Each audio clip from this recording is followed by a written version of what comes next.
So my first experiences and my first inspiration and first chants that I've learned were with the Huni Queen. Yet soon after, I had an opportunity to meet the Yawanawa. The Yawanawa that were bringing this very high frequency of joy, very high frequency of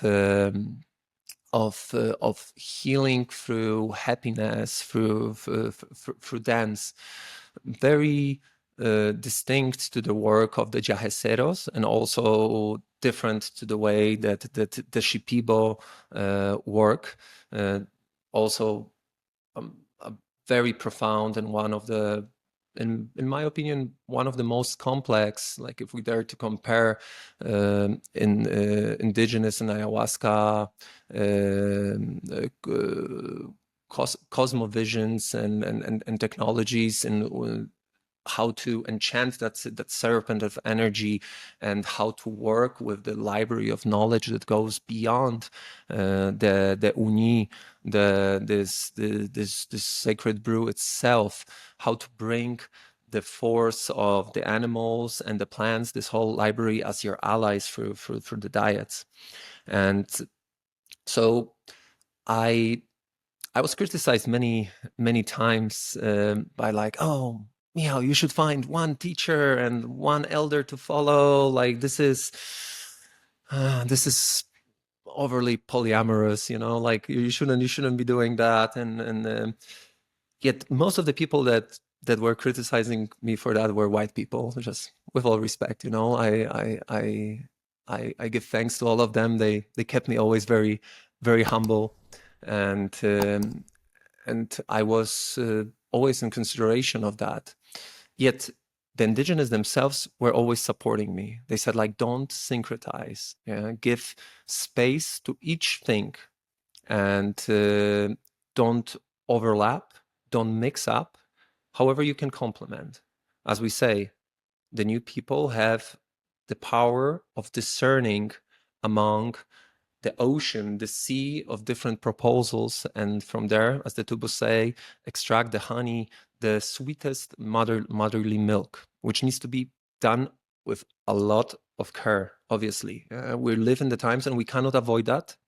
We live in the times, we cannot avoid, and we cannot neglect the topic of cultural appropriation, which is a huge basket, like of what it means nowadays when this tools of wisdom and baskets of knowledge are open for the study of the Westerners and the people that are coming in, and also the indigenous coming out of the jungle, out of the mountains to share that knowledge with us. So it is very delicate.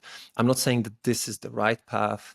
This is the path that I strongly felt called to, as while studying with different teachers that work with same but different brew, with the ayahuasca, with different names that carry different codes, different ways of relating to it. I realized that some of them had specific tools and specific approaches, ways of working with it, that were providing an opportunity to sustain one sort of process and one sort of need within the new humanity and its demand in comparison to the others. The depth of the work of the Shipibo Icaros, this surgery or operation that you come into dancing with the specific transmission of the Icaro, and how you can get into the field, into the individual, into the reading of the space is extremely unique. From the other side, the work that the Yawanawa bring as the collective, giving an opportunity for the social efficacy and mirroring, and for everybody to sing together, to be this choir in certain similar way as Santo Daime does it, brings a new form of a possibility of resonance, in which in that again, high frequency of healing energy, everybody come into resonance, and they mirror themselves, and they know they're not on their own. They know that we are together, we are interdependent, and we can sustain each other, and they got me, I got them. Yeah, it's big, much more than these simple words express. And then on top of that, the Andean cosmovision and the stories of the region, both of the Andes and of the Amazon, gave more a context that translated within an attempt of those bridge people, like one of my teachers, Alejandro Tucuyapa, also Imika, an incredible teacher and a bridge person of the ancestral wisdom into the new time. They support the integration of that wisdom and that knowledge and translation into the daily life, and washing the dishes once again for the people of the Western mind. Eventually, there's conjures, there's chants, collective, individuals, there's Icaros, there's stories. Yet we need to be careful while we collect this knowledge, also to know like what is that truly serves and what we receive from it as this essence for our daily life.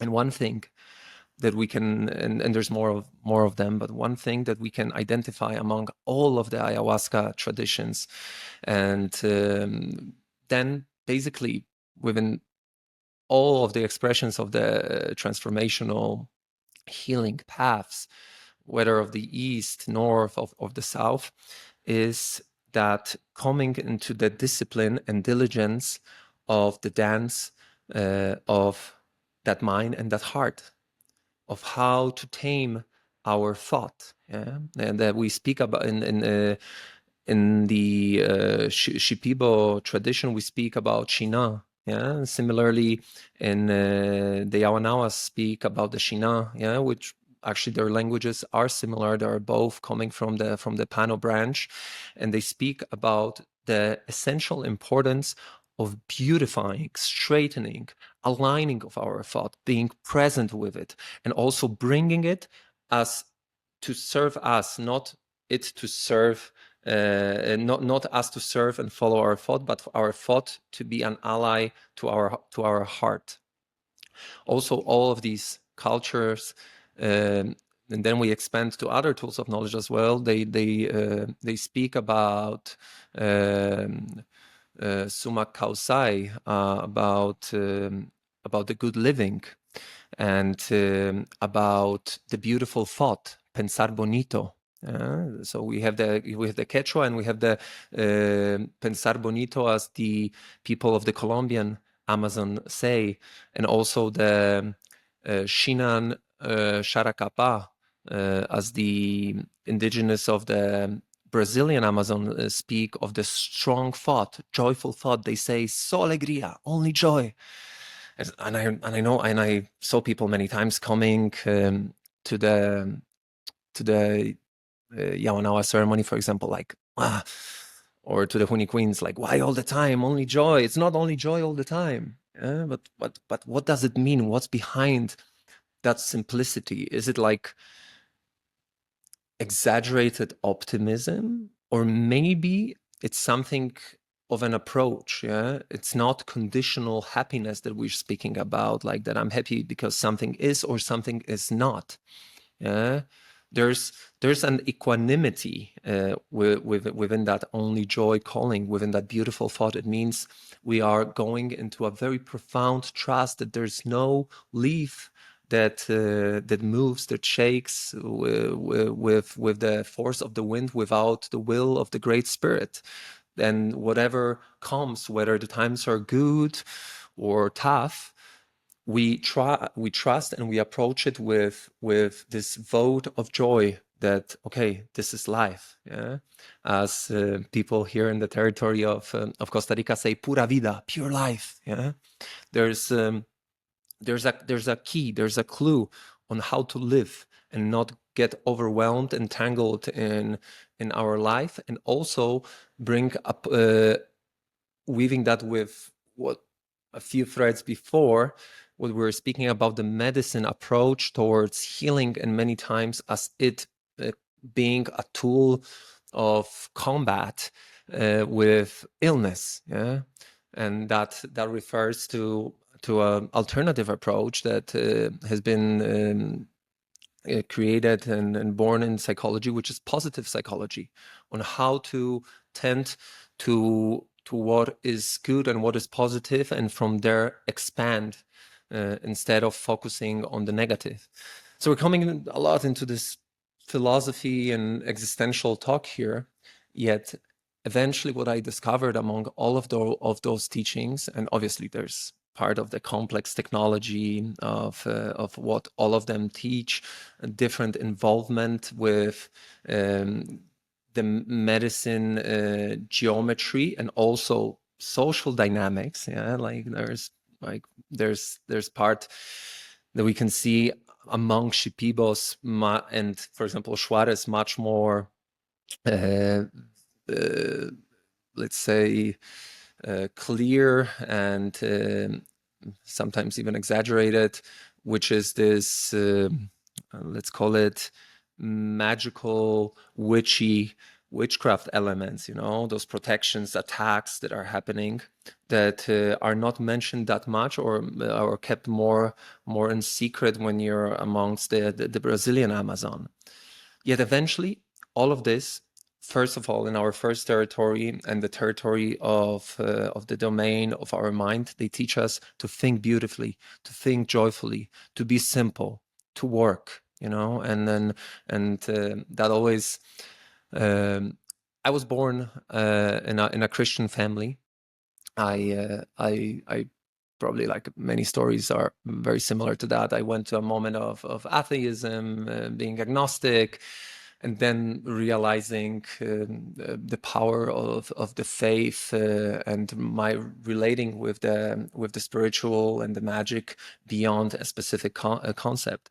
Yet also on the Christian path there, and within the Catholic context, there were some people with very special word. And there's a famous writing by John Paul II, who was Polish, which is Laborem Exercens, speaking about the power and the force of the work. Yeah, and the work is one of the ways in which we sustain and keep ourselves centered and well ingrained, well settled.